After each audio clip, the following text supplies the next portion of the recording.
Tá India to je trošku iný level. A ľudí som videl po ulici takých, že bez rúk, bez nôh, že len tlačil tanier s mincami. Zavreli sa obchody v noci a povyliezalo vonku stovky ľudí na jednej ulici. Homeless bez domova. Normálne, že si rozložili deky. Tam spala tiež nejaký 15 kráv iba na tej malej ulici, čo som ja býval. Paráda, že dobre, že idem do hotela. Tak nás ma na tom pobavilo také to zavieranie tých dverí. To bolo normálne ako vo väzenskej cele, že ako keď si tam dáš normálne, že vysací zámok si dáš zvonku, vieš, si to zatvoríš riadne a vlastne môžeš ísť do mesta. Aké je to písanie? Katarktické písanie. Kata Áno, katarktické, akože kata katarzia, ako? je to odvodené od... Je to Katarzistické? Pardon. katarktické. Kataritické? Katarktické. Katartické, to mi nejde do úst. Tá moja skúsenosť sa dotýkala hlavne používania rôznych látok, všelijakých rastlín a takýchto všelijakých halucinogénnych húb, LSDčka, marihuany a tak ďalej. Môžu to byť nástroje na určité sebaobjavenie, ale v určitých prípadoch, napríklad aj v tom mojom teda, to vyústilo až v psychotické stavy.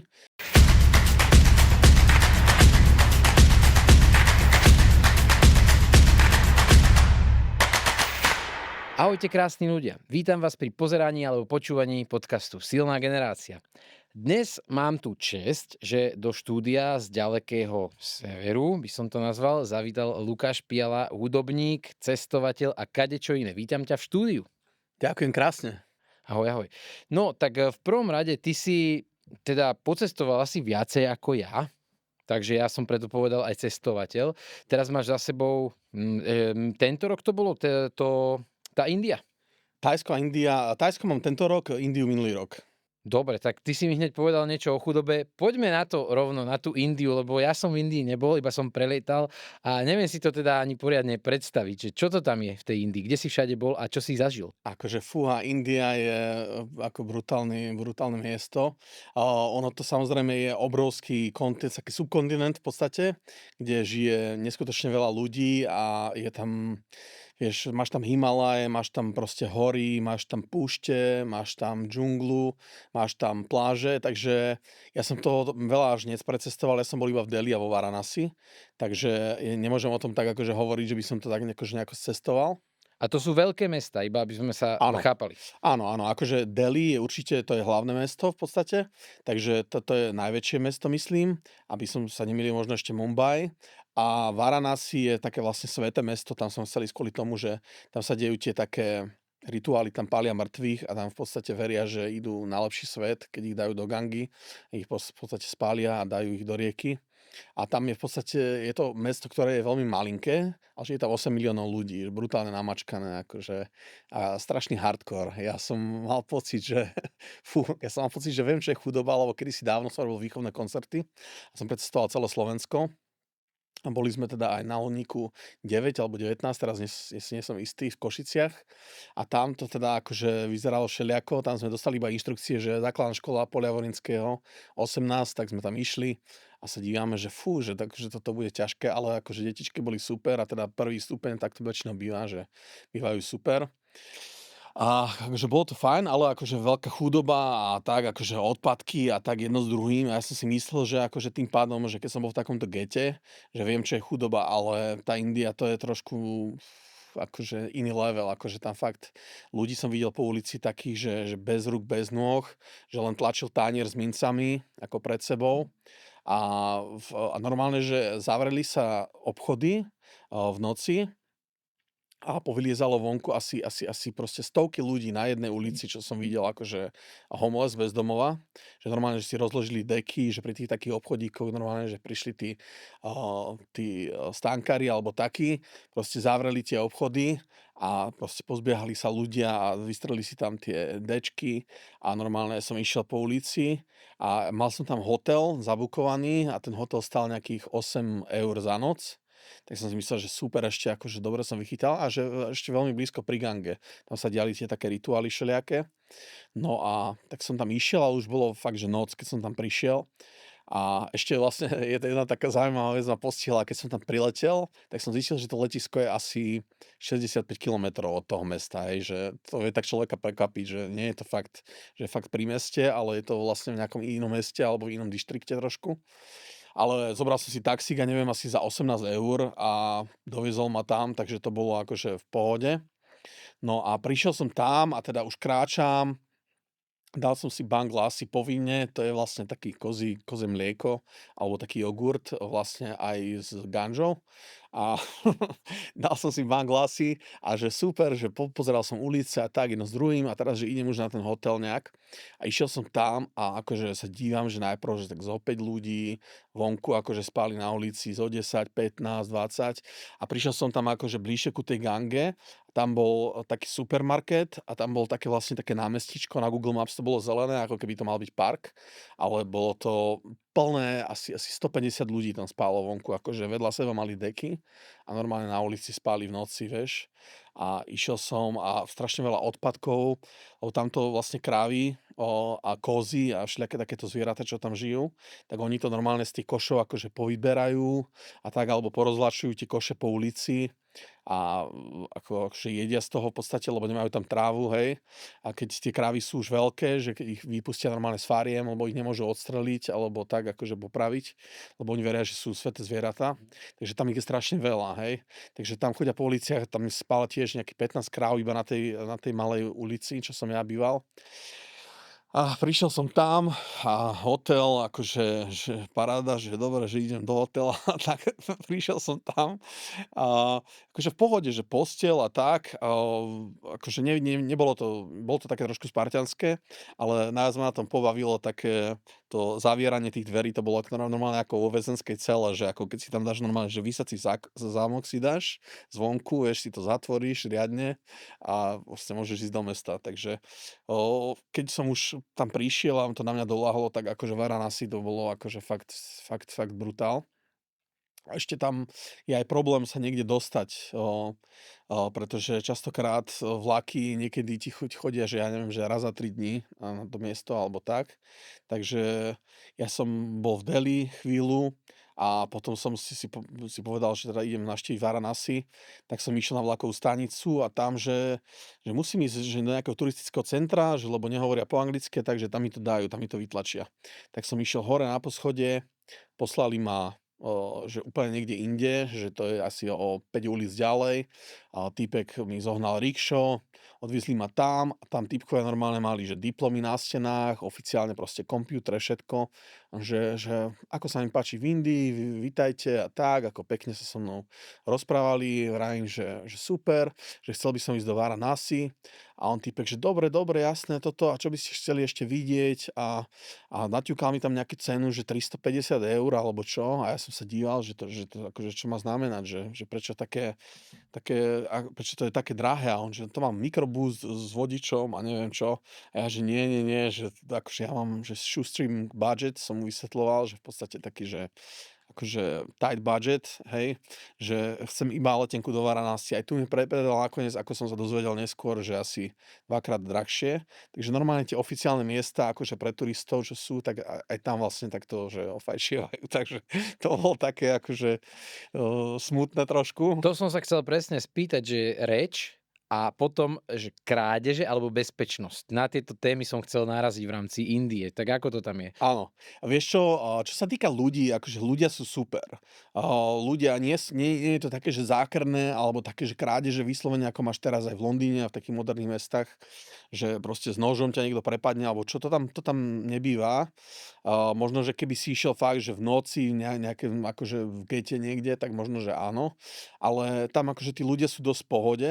Tam ide skôr o to, že strašne veľa ľudí ťa otravuje. Že vieš, že ideš niekde a proste na ulici ťa pristavujú. Oni sú takí rodení v podstate marketéri alebo takí predajcovia a oni sa ti snažia akože niečo ponúknuť, nejakú službu, hej, v rámci toho, čo oni vedia, že chceš vidieť nejaký chrám, alebo mám ťa zobrať tam, alebo chceš vedieť nejaké tipy, alebo že hotel, alebo že čo potrebuješ. Oni sa ti snažia akože v podstate pomôcť z toho tvojho, vlastne z toho ich uhla pohľadu, že čo by ti vedeli ponúknuť ako službu a chcú za to ako peniaze. Takže to už ťa tak otravuje, keď už 25. človek za deň, hej, sa k tebe pristaví a pokúša s tebou rozprávať. Takže tam ide skôr o také švindle a také, alebo teda, že aj v oficiálnom takomto na takomto úrade, alebo ako by som to mal nazvať, ono to patrilo k tej železničnej stanici, To bolo vlastne pre turistov. Takže oficiálne miesto, kde v podstate pomáhajú turistom, tak sa ťa snažia akože ti predať viac a viac tých služieb, že aby si mal aj šoféra, alebo aby si pozrela nejaké iné miesta, vstupenky ďalšie ti chcú predať a tak ďalej. Proste ťa chcú ošklbať, normálne to povedz. Áno, chcú ťa ošklbať, ale je to také, že nie, že vyslovene, že zlodeji, hej, že ti chcú uchmatnúť peňaženku, ale proste snažia sa ťa porobiť, ako veľa ľudí. Porobiť ťa. Výsledne. Musel som to povedať tak slangovo už. Je to tak, je to tak. No dobre, a teraz dostaňme sa k tomu, že prečo si vlastne išiel do tej Indie, pretože napríklad ja mám Indiu na pomyselnom bucket liste možno úplne na spodu a myslím, že až pod spodkom. Ja by som tam nešiel. Je tam moc veľa ľudí, neviem vôbec prečo by som tam išiel. Áno. Tak ty si tam prečo vlastne išiel? Ja som tam išiel preto, lebo som bol už od malička fascinovaný Indiou. Ja som sa zaujímal o meditáciu a o takéto spirituálne vlastne techniky a tam sa toho dosť zrodilo a je tam tradícia v takýchto veciach. Takže chcel som tam ísť aj kvôli tomu, že celkovo akože ono to je kultúrny šok a je to taký akože výbuch všetkých vôní a farieb a tak, akože ono to je zaujímavé miesto, že kde sa môže človek pozrieť, ale ty rozmýšľaš racionálne ako veľa ľudí, že veľa ľudí to má tak, že hej, že vidia nejaký dokumentárny film alebo čo a vidia tam tú špínu a tak ďalej a si povedia, že tam by som nešiel a to v podstate aj robíš dobre, akože ja napríklad, mňa to tam už neťahá, hej, že ja už keď som to videl fakt, že na vlastné oči, že fakt tú chudobu a tak, akože to bol brutál, akože tak si hovorím, že tam som už nešiel, a hlavne do tých veľkých miest, akože ešte sa musím predsa vrátiť k tomu, čo som hovoril na začiatku, že je to obrovská krajina, hej, sú tam Himalaje, sú tam tie pušnaté mesta, Rajasthan, západná India, akože tam to nie je také, že preľudnené, hej. Takže sú tam rôzne mesta, to je tak obrovská krajina, že by bolo ako nespravodlivé povedať, že to tak odsúdiť, hej, že je to proste že stovka alebo niečo také, akože nechcem to tak ako hovoriť, ale ja si hovorím tiež už akože už teraz by som tam nešiel. Už skôr ma lákajú krajiny, kde to je trošku čistejšie, kde je lepší systém, napríklad Thajsko, tam som bol tento rok, takže tomu už by som skôr išiel, ale chcel som aspoň raz za život vidieť Indiu. Takže preto, aby som ti odpovedal na otázku, tak preto som sa tam rozhodol ísť a mal som nejaké peňažky našetrené, tak som sa rozhodol, že idem. A to Je India drahý výlet? Vieš čo, nie. Akože India nie je drahý výlet, ale ako hovorím, že musíš byť dosť taký street smart a musíš byť trošku ostrieľaný na to, aby si dosť akože odfajčoval ľudí, ktorí ti chcú stále niečo ponúkať a tak ďalej. Akože dá sa to dorobiť veľmi akože budžetovo. A čo sa týka street foodu, napríklad tam je najlacnejší street food, tam to ani v Thajsku nemajú. Tam fakt kúpiš aj za, neviem, 30, 40, 50 centov, akože na ulici také nejaké základné veci, akože nejaká taká upražená múka s nejakým cukrom, so škoricou, alebo takéto veci, akože také nejaké polievočky. Veľmi, veľmi akože dobré a tento jedlo je tam fakt vynikajúce. Tie korenia tam majú úžasné, akože to je fakt super. A čo sa týka trávenia, všetko OK? No, čo sa týka trávenia, u mňa to nebolo OK zrovna, ale to bolo preto, že ja som neviem, prečo som urobil takú začiatočnícku chybu. A ešte to bola taká zaujímavá historka, že vlastne ja som bol na hladovkovom pobyte, predtým tesne. Ja som bol na akože ovocné zeleninové šťavy som pil iba. Takže som bol tuto proste s Miriam Lateškovou, pozdravujem, a na pobyte šťavovom a v podstate ja som nejedol nič prvé 2 dní a potom len zeleninové a ovocné šťavy, takže som bol úplne, že ako bábätko som sa cítil ako znovu zrodený a potom som išiel do Indie a vlastne býval som na hosteli v Delhi, nejaký 5 eur, 5 eurový hostel a bol tam so mnou Angličan na izbe. A nebol tam ani sprcha, to bol také, že normálne, že kýbel a také, že len, že na umytie slabín a tak, akože to bol taký, že fakt, že budget travel hostel a bol to fakt sranda, no ale on prišiel z recepcie hore, že či nechcem vodu, že zobral 2 vody a vrajím, že nie, že však ja som pil, že normálne tuto v kúpelke, a on že fakt, že fú, že to si moc dobre neurobil.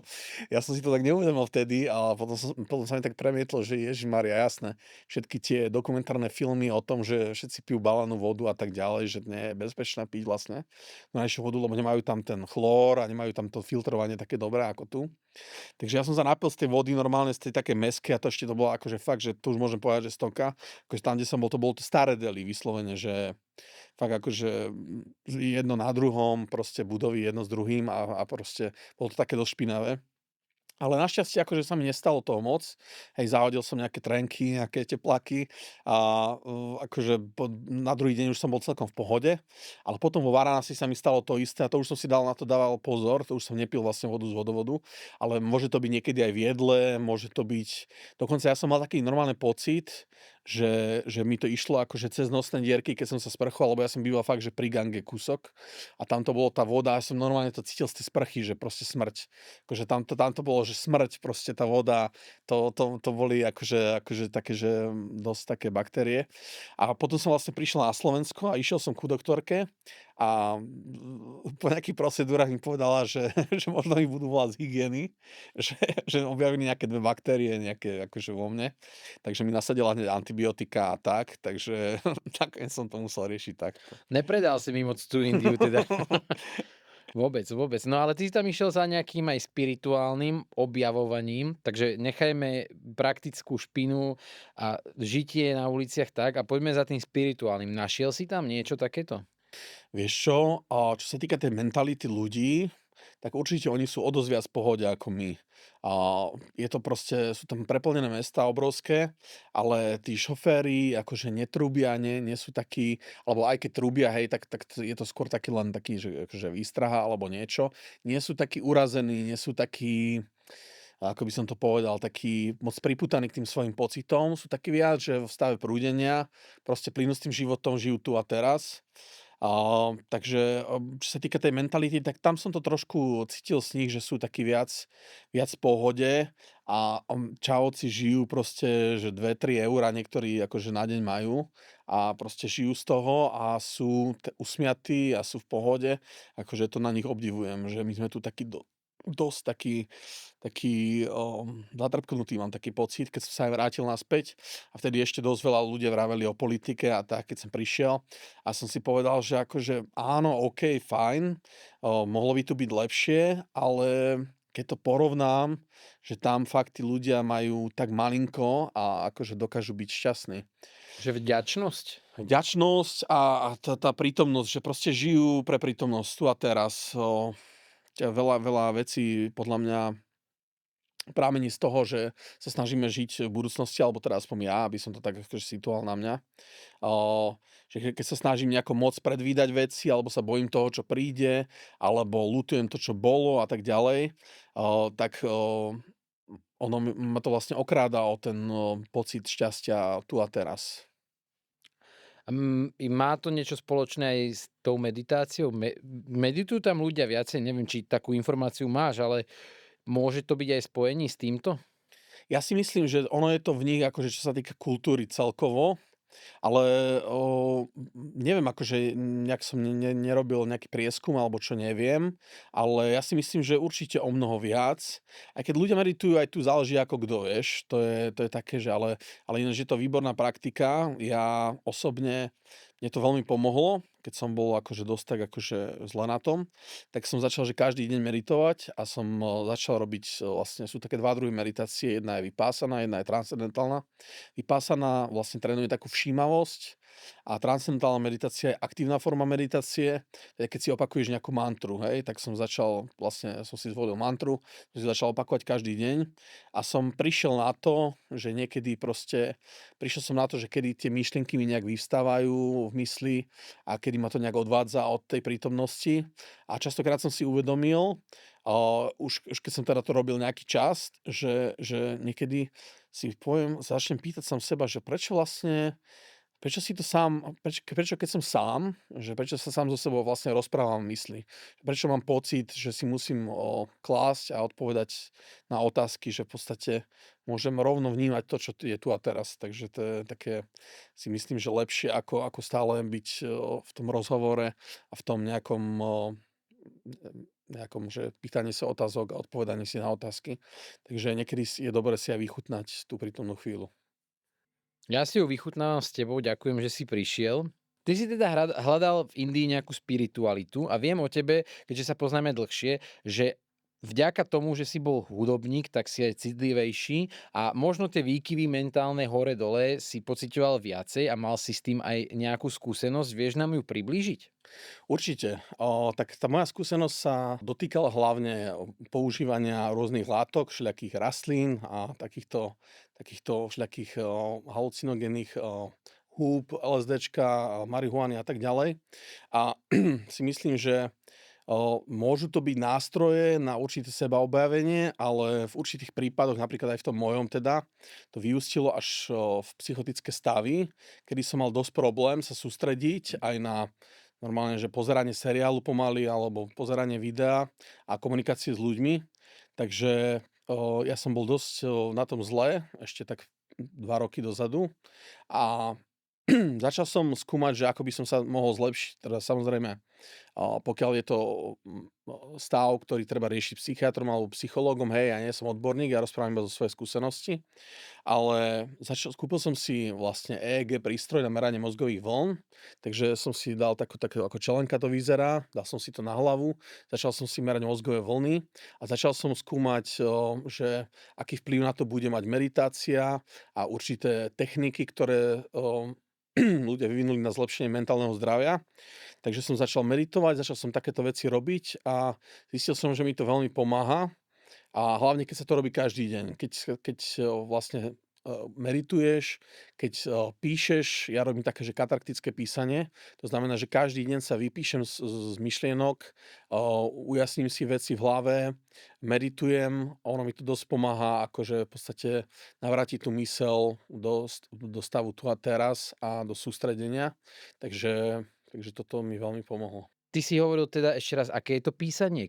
Katarktické písanie. Kata Áno, katarktické, akože kata katarzia, ako? je to odvodené od Aha, je to katarzistické? Pardon. katarktické. Kataritické? Katarktické. Katartické, to mi nejde do úst. OK, katartické Áno. písanie, čiže ty hovoríš o nejakom forme, denníku. Áno, v podstate áno, áno. Je to ako denník a je to veľmi jednoduchá technika. V podstate si sadneš a píšeš čokoľvek, čo ti príde na myseľ, hej. A je taký zaujímavý fenomén, že keď začneš písať, tak najprv píšeš napríklad, že neviem, čo mám písať, doslova akože píšeš to, nad čím rozmýšľaš, hej. Že toto, dneska som robil toto, zajtra budem robiť asi toto. A po určitých, napríklad po jednej strane, po 2 stranách sa stane to, že sa ti to začne čistiť a vyčisťovať, prečisťovať a ako keby si to cez nejaké sito proste presial to svoje myslenie a sa ti vykryštalizujú proste priority, čo chceš robiť alebo čoho sa bojíš, s čím máš problém, za čo si vďačný, čo ťa teší. A keď toto robíš každý deň, tak je to výborný nástroj na prečistenie myslenia a také aj zlepšenie teda sústredenia a zlepšenie verbálno-lingvistickej inteligencie. A ty to robíš ako dlho denne? Koľko strán napíšeš za deň? 20 minút úplne stačí. To 20 mi to 20 znamená, že napíšeš, ja neviem, 10 strán? No aj menej, aj menej. Záleží ako, vlastne to tempo je podľa toho, ako mi to ide, hej. Niekedy, keď sa proste trošku zamyslím, tak napíšem menej, keď sa nezamýšľam, napíšem viac. Niekedy píšem aj 40 minút, ale dal som si také, že je dobre si dávať, som zistil, že malé tie krátkodobé ciele, také, aby si mal proste to víťazstvo na dosah, hej, pretože častokrát môžeš podceniť, čo môžeš dokázať, hej, za 10 rokov, ale to je takéto kumulatívne, ale tie krátkodobé ciele dosť sú také, myslím si, že ťažké, keď ľudia si dajú, že teraz začnem cvičiť, začnem inak jesť, začnem proste neviem čo, idem robiť jogu, idem robiť proste bodybuilding, idem všetky jedlá zmeniť, čo jem a tak ďalej. Tak akože si určite toho moc, hej. Ale keď si dáš tie ciele malé, ja som začal tak, že napríklad 5 minút za deň, hej. Že 5 minút za deň proste písania, tak tých 5 minút si nájdeš vždy, vieš. A lenže keď to robíš každý deň, tak za nejaký mesiac zistíš, že ti to veľmi pomohlo. Mne to hovorí aj môj psychológ, hovorí, že tá konzistencia je kľúčová, hej. Že predstav si, že každý deň sa ideš prejsť 30 minút, hej, akože v rámci cvičenia fyzického, ale robíš to rok, tak to má väčší dopad, ako keď si dáš jednu, že brutálnu CrossFit session, že 2,5 hodiny a potom už nič neurobíš, hej. Takže tam ide o to, že naozaj to robíš pravidelne a tie malé vlastne čiastočky, ktoré robíš, tak v podstate majú taký kumulatívny efekt časom. Ale tam už musí byť nejaká forma disciplíny na toto, hej? Mhm, mhm. Akú máš ty tú formu disciplíny? Čo ťa teda prinúti, alebo ako sa prinútiš každý deň to spraviť? Jedna vec je určiť si tú latku nízko na tie krátkodobé ciele, ako som hovoril, že to je veľmi dôležitý bod, že dať si fakt nízku latku a existuje taký japonský princíp Kaizen sa volá, že pridávaš vlastne 1% alebo tak, akože veľmi malinko sa zlepšuješ, že si to postupne iba zvyšovať. Tam ide o to, aby si upevňoval ten zvyk, že to robíš každý deň, hej, alebo aj neviem koľkokrát za týždeň, hej. A ďalšia vec, čo mi v tom veľmi pomohla, bolo, ja som si nainštaloval takú aplikáciu Habit Tracker a tam si vlastne značíš všetky tie svoje zvyky a niekedy som bol prekvapený, že niekedy úplne, že mi to ide ľahko, že si pozriem, že jasné, že 4-krát, 5-krát po sebe, že ako nič a niekedy pamätám, že že 2 dní som to nerobil, že kurník šopa, že máš taký ten iné ponímanie času častokrát a častokrát ti to ujde a častokrát zase sa ti stane, že to je úplne veľmi ľahké, hej. Ale tam to slúži na to, aby si vlastne mal vždycky ten oporný bod časový, že aby si vedel, že každý deň, hej, že si to otvoríš a tam to máš, že či si to odfajkneš, alebo si určíš nejaký počet, ja neviem, strán alebo minút, ako niečo robíš a tak ďalej. Dá sa to všelijako nastaviť. Môžeš si tam dať rôzne farby, je to veľmi prehľadné. Takže odporúčam na to nejakú takúto aplikáciu a začať fakt, že s málom. Ako to je veľmi, si myslím, že taký problém u ľudí, že sa snažia, keď sa snažia niečo zmeniť, tak sa snažia robiť veľmi veľa z toho, čo sa týka tých krátkodobých cieľov, hej. A keď si to nastavíš fakt, že na malú úroveň, ale robíš to každý deň, tak za ten mesiac, za 2 mesiace vidíš výsledky. Takže určite si myslím, že nastaviť si tie krátkodobé ciele akože malé, dosiahnuteľné a potom takisto meranie. Takže určite tieto dve veci. Podobne ako v biznise, ja to teraz vnímam, si mi to objasnil, ale je to super. Ešte by som si odskočil k tej druhej technike. Ty si povedal, že máš jednu techniku, že písanie a Mhm. druhú máš ešte nejakú inú formu meditácie. Tá bola aká? Áno. Transcendentálna meditácia a vypásaná meditácia. Niekedy robím aj obidve, niekedy robím len jednu.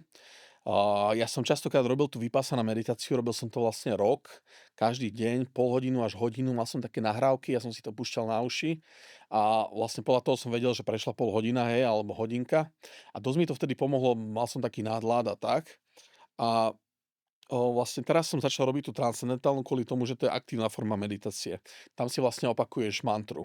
Takže vypásaná je všímavosť. To je v podstate taká, že si svedok vlastnej skúsenosti, že sleduješ svoje myšlienky, hej, nesnažíš sa ich zmeniť, nesnažíš sa ich nejako potlačiť a ani sa nimi nenecháš len uniesť, hej. Niekto si myslí, že to je v podstate také, že si sadneš len na stoličku a že len tak akože v podstate sa necháš unášať svojimi myšlienkami. Hej, to nie je ono. To ťa proste niekde unesie, ale to nie je meditácia. Meditácia, keď si plne prítomný, alebo keď sa pokúšaš o to byť plne prítomný, takže v podstate ja by som to zhrnul ako zveľaďovanie schopností byť prítomný a vtedy, keď si ako svedok svojich myšlienok, hej, takže to je vypásaná meditácia, vtedy, keď si svedok svojich myšlienok a trénuješ všímavosť a potom je aktívna forma meditácie, napríklad transcendentálna, ktorú ja používam a to je v podstate opakovanie si mantry, ako ja používam Alam, Badi Dam, niečo viac slabičné, niekedy môžu byť aj dvojslabičné,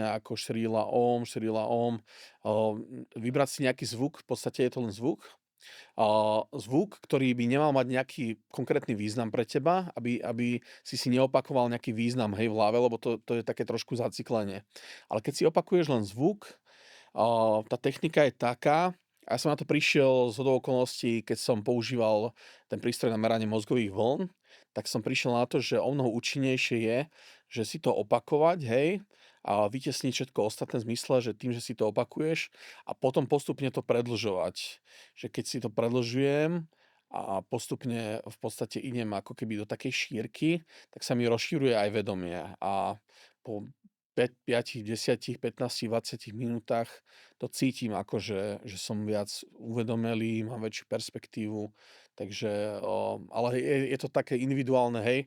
Niekto má napríklad pri tom aj nejaké zážitky, akože ja som párkrát mal aj nejaké také, že som videl trošku také kaleidoskopické farby alebo čo, ale aby som potom úplne nešiel po takých vyslovene, že chasing, hej, že nejaké zážitky sa snažím dosiahnuť, ale v podstate robí to každý deň a ono je to výborné na prečistenie mysle, na taký nadhľad ako nad vecou. Úplne výborné a na sústredenie vynikajúce. Ja som počul od veľa ľudí takú vec, že vlastne meditácia je vyčistenie hlavy od všetkých myšlienok, ale ty mi vlastne hovoríš, že práve opak, že nie tam mať nič, ale mať tam ako keby prítomnosť. Áno, áno, v podstate áno. Takto ja by som to povedal, akože áno, cieľ meditácie v podstate je vyčistiť si hlavu, hej, ale ono to nedosiahneš tým, že sa budeš snažiť tie myšlienky potlačiť, hej. Práve naopak, ty musíš byť prítomný pri tom, čo sa ti tam deje. To je ako keď v podstate emócie sú také a myšlienky, že keď im nevenuješ pozornosť, tak klopú na dvere čím ďalej tým hlasnejšie, hej. Takže ty keď im venuješ pozornosť, hej, že si vypneš telefón, všetky somariny proste dáš bokom, hej, a teraz si sadneš v tme, tak oni vlastne začnú prichádzať, hej. A ty sa nesnažíš to potlačiť alebo nejak predtým ujsť, ty práve, že to snažíš privítať vo svojom vedomí a tak tým pádom vlastne to častokrát pominie a tie signály nie sú až také silné, lebo oni sa ťa vlastne snažia sa dostať tvoju pozornosť, hej, tie emócie a tie myšlienky, takže keď im dáš voľný priebeh a vlastne dovolíš im vstúpiť, hej, do seba, do tých svojich brán nejakého vnemu, tak v podstate tým pádom sa ten signál oslabí, hej, a potom tá myseľ je čistejšia.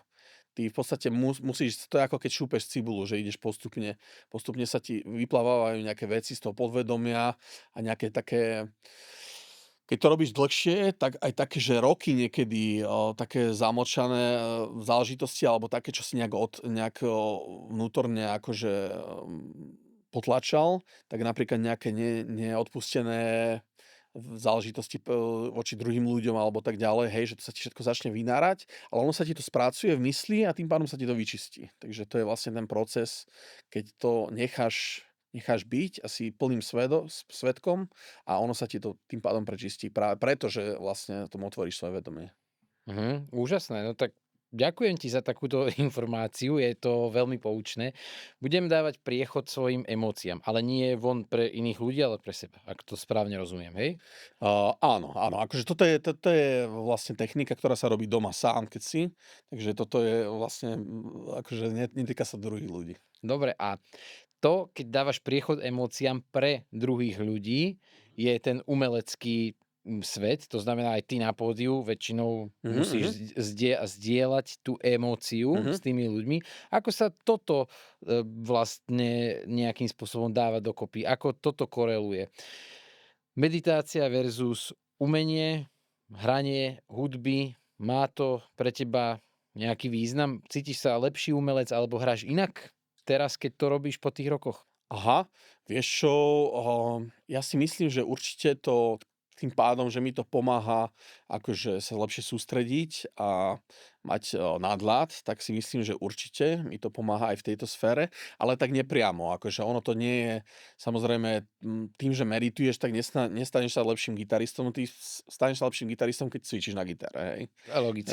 Hej, takže vlastne tam by som povedal, že tam ide o to hlavne o to pilovanie tej techniky alebo ako by som to nazval tak ľahšie, v podstate venovanie sa tomu remeslu samotnému, hej, muzikantskému. Takže toto je jedna vec a tá meditácia je určitá technika, ktorá nepriamo na to vplýva, tým pádom, že si viac sústredený, že si viac tu a teraz, ale nepovedal by som, že meditácie priamo tomu pomáha. To by som nechal, že vyslovene, že venovať sa tomu remeslu, to je rozvíjanie toho remesla. OK, ale samozrejme umelec je vystavený tlaku a stresu, pretože napríklad ty si bol, viem o tebe, že si cestoval na výletných lodiach a hral si pre tých turistov každý jeden večer, veľa dní, neviem, koľko si tam presne bol, ale to musí byť určitý stres. Stále znova pred tými ľuďmi musíš tam hrať Áno. Áno, ja som hrával na výletných lodiach, hrával som Karibík, Stredozemné more, Severné more, na rôznych miestach. A tam síce akože nebolo to, že 7 dní do týždňa, bolo to 6 dní do týždňa, hej, že mal som jeden deň taký voľný, ale určite, akože tam sú také skryté určité záležitosti, napríklad veľa ľudí si pod tým predstavuje, že veľa cestuješ a tak ďalej. To je aj pravda, hej, že vidíš veľa destinácií, ale v podstate spíš v malej kajútke 2x3 metre a vlastne každý deň sa stretávaš hlavne s tými ľuďmi z lode. Takže je to taká trošku ponorková akože nemoc, hej, že nie si taký, že spíš že na hoteloch, za každým v inej krajine a tak ďalej. Že ty spíš stále v tej svojej malej kajútke a stále sa stretáš raňajky, obed, večera s tými istými ľuďmi. Keď hráš v kapele, tak každý deň s nimi hráš, alebo teda respektíve 6 krát do týždňa. Takže áno, je tam určitý stres a to ma vlastne aj viedlo k tomu, že radšej som si povedal, že radšej budem na suši a nebudem to tak siliť, akože boli to krásne zážitky a tak ďalej, ale povedal som si, že predsa len budem na pevnine. Tak od profesionálneho hrania na lodi, kedy je ten tlak naozaj veľký, tak sa dostaňme aj k tomu peknému a ty máš veľa odbaskované, aj odcestované, tak povedz nám niečo o tom, ako sa dá cestovať s hudbou. Cestovanie s hudbou je fantastické a najkrajšie je na tom to, že keď sa objavíš niekde v inej krajine, kde nepoznáš absolútne nikoho, tak vytiahneš gitaru v nejakom bare, alebo keď som ju zrovna nemal pri sebe, tak som vyslovene, že sa bol dívať, že kde majú gitaru a keď som videl zavesenú gitaru, tak som mal taký svoj proces, že som prišiel, som si objednal niečo dvojité, dal som veľký tringelt, povedal som čašničke, že som profesionálny hudobník, že či by sa nedalo, že na 5 minút stopnúť hudba a že keď sa im to nebude páčiť, tak že môžu zapnúť muziku. A toto akože veľmi, veľmi toto je taká akože super schopnosť, toto ma vždycky veľmi baví, keď prídem niekde. Napríklad na Ukrajine som takto bol, v Bulharsku, a na Kanárskych ostrovoch, v Grécku a prišiel som normálne proste do baru, kde ma nikto nepoznal, napríklad na Kanárskych ostrovoch. Prišiel som, dal som veľký tringel, povedal som, že na 5 minút muziku preč, že zahrám niečo. Tak začal som a dal som úplne, že najväčšiu pecku, hej, a vyslovene taký, že pop, taký, že čo sa vtedy aj hralo, hej, že som dal, že Bruno Mars, Billionaire a proste a išiel som a začal som repovať a tak a teraz ľudia, že wow, že super, hej, ja sa tomu venujem už dlho, takže väčšinou, keď niekto zahrá len tak na gitare, tak to ľudia, čo sa tomu venujú amatérsky. A ja som do toho dal úplne, že všetko, že úplne, že idem a dal som taký, že 20-minútový set, taký, že samé hity, proste rýchle tempa, jedno za druhým, hej. A som úplne, že válil, dával a potom ľudia za mnou začali chodiť, začali mi kupovať drinky a tak sa ponúkli, že či že nejdeme niekde a tak ďalej. Takže toto sú veľmi pekné zážitky, pozitívne. Tá gitara fakt spája ľudí, tá hudba spája ľudí a keď to vieš a dáš fakt, že super set a že si to tak pripravíš, hej, že povieš, že v prázdnom, alebo teda v bare, že vypnite hudbu na chvíľu, že ja som profesionálny hudobník, priplatíš si trošku, vypnú hudbu a keď to napálíš fakt dobre, tak instantne získaš 10 kamarátov, takže to je Takže super. netreba si na ni nosiť gitaru, stačí si nájsť bar, kde tú gitaru majú. A ešte aj tak sa to dá dokonca, áno, áno. OK. No a, ešte si mi hovoril, že ty máš rôzne takéto triky a rôzne taktiky, ako cestovať za lacno, nielen možno s hudbou. Mhm. Tak povedz aspoň jeden, ja veľmi rád cestujem, tak ideme na to, nejaké low costy. Jasné, low-costy, no tak akože jeden spôsob si tak trošku spomenul, to je busking, alebo teda hranie na ulici.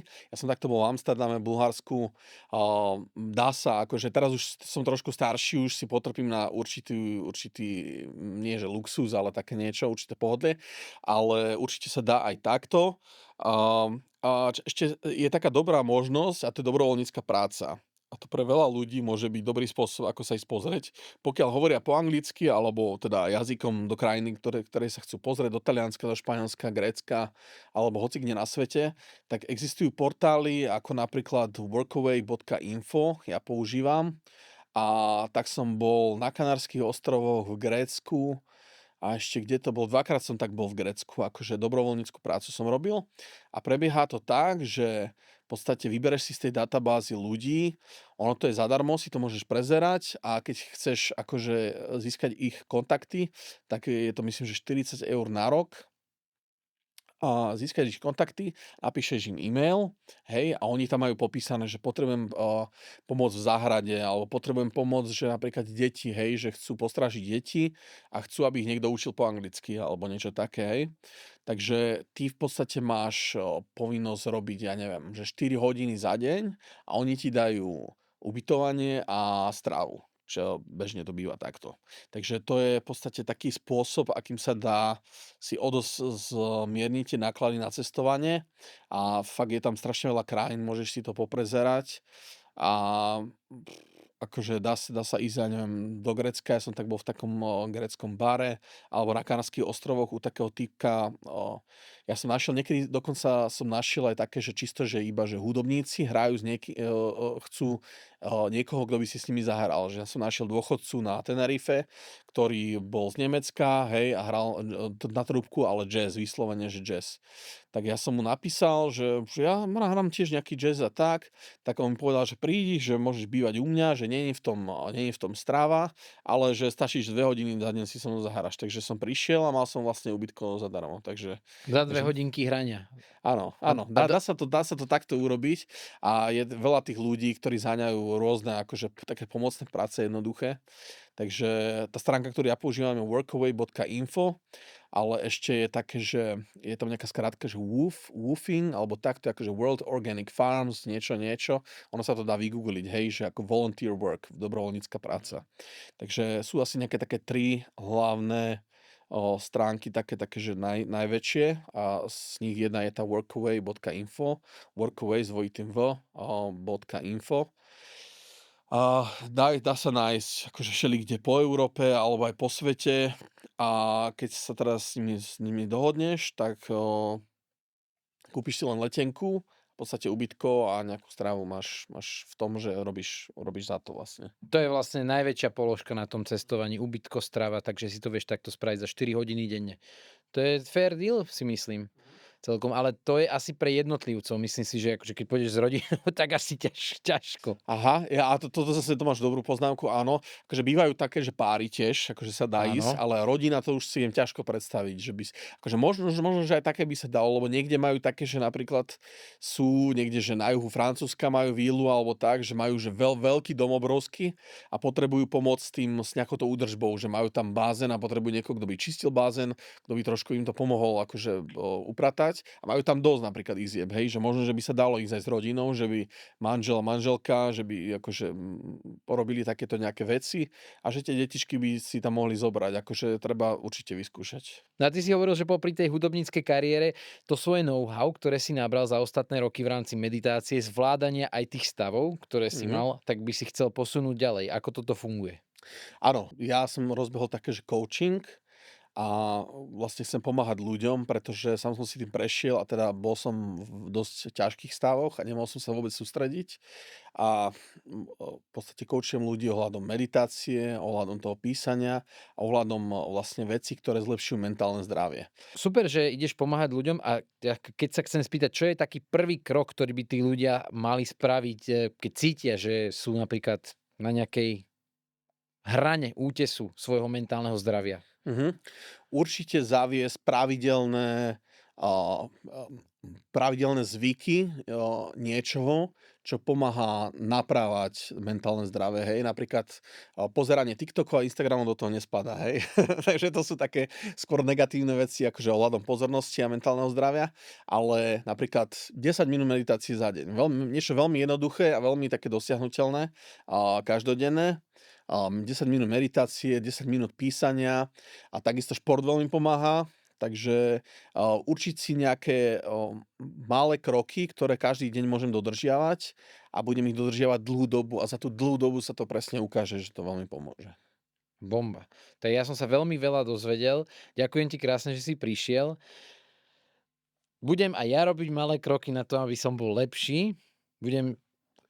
Prajem tebe, aby si sa mal čoraz lepšie a lepšie. Kaizen, postupne vylepšujeme. No a vám ostatným, díky, že ste s nami. Ostaňte zdraví, hraví a majte sa krásne. Čauko. Čaute.